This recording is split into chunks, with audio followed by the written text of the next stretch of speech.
स्वयं सहायता समूह के एक अध्यक्ष महोदय ने कहा है कि आपने जो बिलावा का बताया था कि ये बहुत अच्छा बायोडीजल है और 85% इसमें बायोडीजल अतः हमने नेट पर इसको काफ़ी ढूंढा और बहुत से ज्ञान प्राप्त हुआ। लेकिन यदि आपके पास आप जो ऑफिसर ट्रेनिंग कोर्स के दौरान आपने जैसे एक बार चर्चा में बताया था कि आप वहाँ गए थे और इस प्रकार से आपने देखा ग्रामीण विकास का संबंध में, तो आपने भिलावा के बारे में भी प्रोजेक्ट के बारे में बताया था कि आपने जहाँ पर भिलावा के प्रोजेक्ट देखे थे और वहाँ का स्टडी टूर किया था सरकार की तरफ से जो भेजा गया था ऑफिसर ट्रेनिंग के उसके दौरान।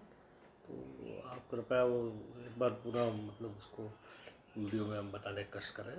तो इस तारतम्य में मैं आज भिलावा के बारे में नो हो जिसको बोलते हैं अपन वो बनाने का प्रयास करूँगा। भिलावा सेमैकार्पस आयनाकार्डियन बॉटनिकल नेम है इसका। बहुत से लोग इसको बताते हैं गोलम्बी, हमने सर्च करी तो साहब वो उसमें गोलम्बी में मतलब वो काजू बता रहा है, काजू। तो काजू साउथ में जो मतलब गोलम्बी को काजू बोलते हैं ऐसे मतलब जानकारी में है और लोकल स्थानीय भाषा में। तो गोलम्बी और जो काजू है वो आपस में ऐतिहासिक रूप से मतलब बॉटनिकल वर्ल्ड में जुड़े हुए हैं। बहुत से वृक्ष जो रहते हैं आपस में, जैसे अपना हापूस आम रहता है, गुजरात केसर है, इस प्रकार अपने देसी आम रहते हैं।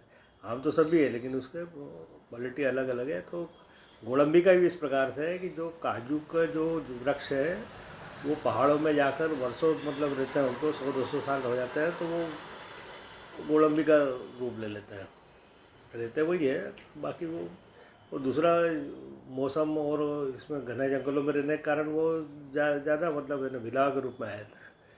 और काजू के लिए जो है समशीतोष्ण वातावरण जो होना वो पहाड़ी क्षेत्र के ऊपर समुद्र के पास होना उसकी सबसे बड़ी विशेषता है।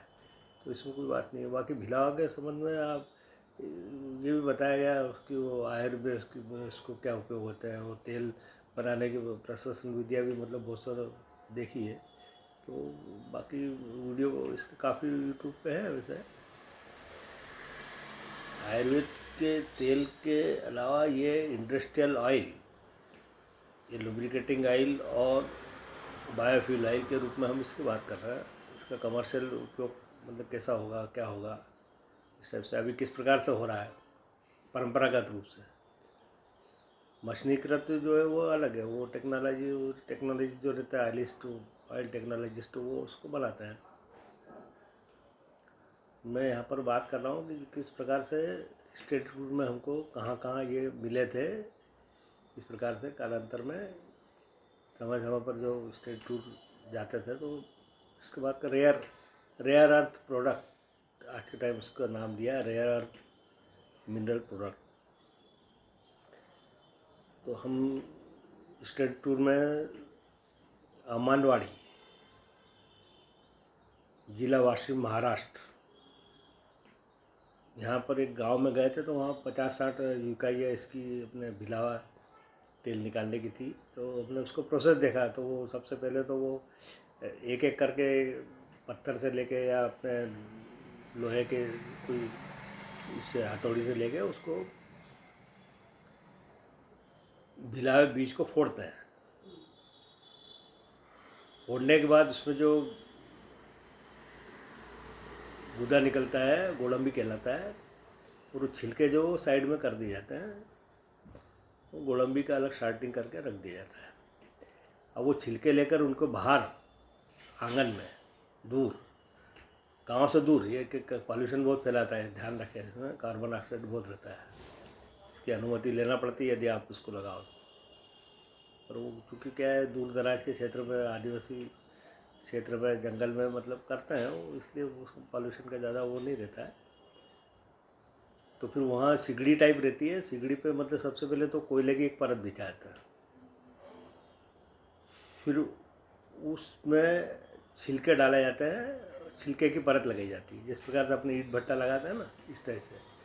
तो इस प्रकार से एक परत कोयले की, एक परत इसकी अपने भिलावे छिलके की, एक परत फिर उसके बाद फिर भिलावे छिलके की परत, इस प्रकार से एक के बाद एक लगाते जाते हैं। तो बायोग्राफी उससे आप देखें तो उसका फिर उसमें वो नीचे उसमें एक नलिका लगी रहती है, टोटी जिसको बोलते हैं अपन।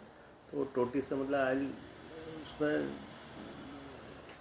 अग्नि अग्निमुखी ही कहलाता है ये बिलावा। तो इसमें अग्नि प्रवाहित कर दी जाती है सिगड़ी में, तो वो जलते रहते हैं। छिलके और कोयला दोनों जलते रहते हैं, तो वो जल के धीरे धीरे उसका ऑयल नितर के नीचे टोके के माध्यम से जाते हैं, उसको पात्र में इकट्ठा कर लेते हैं।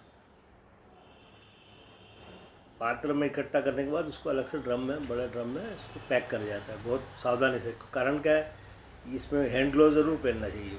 वो लोग करते हैं उसमें कपड़ा बांध लेते हैं, क्योंकि कारण क्या है उसमें ये ऑर्गेनिक केमिकल है, इसमें इसलिए कोई अमीनो एसिड रहता है इसमें। तो हालांकि उसमें लगता है तो वो कोपरे का तेल वगैरह लगा लेते हैं, तो मतलब अपना वो इतना ज़्यादा असर नहीं करता है। पर बाकी सावधानी बहुत ज़रूरी है, हैंड ग्लोव पहनना।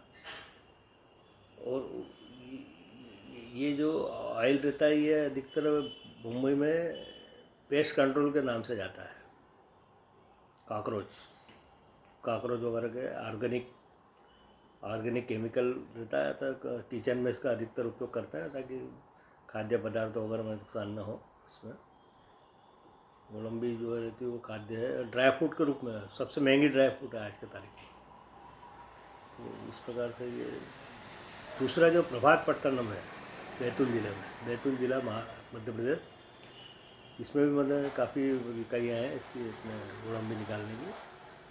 सबसे बड़ी बात है कि अभी इसकी कोई ऑटोमेटिक मशीन नहीं है कि जिससे बिला के बीज डाल दे और उसमें गोलम्बी अलग निकलती जाए। हो सकता है उसमें डैमेज ज़्यादा होती हो, गोलम्बी आखी नहीं निकलती हो, कुछ पाउडर बन जाता है उसका या टुकड़े हो जाते हो ज़्यादा, तो इसको हाथ से अधिकतर फोड़ा जाता है। अभी ये बिलावा के संबंध में आज इतना ही। आपने इतना बड़ा वीडियो देखा, आपको समय लिया, आपको इसलिए आपको बहुत बहुत धन्यवाद।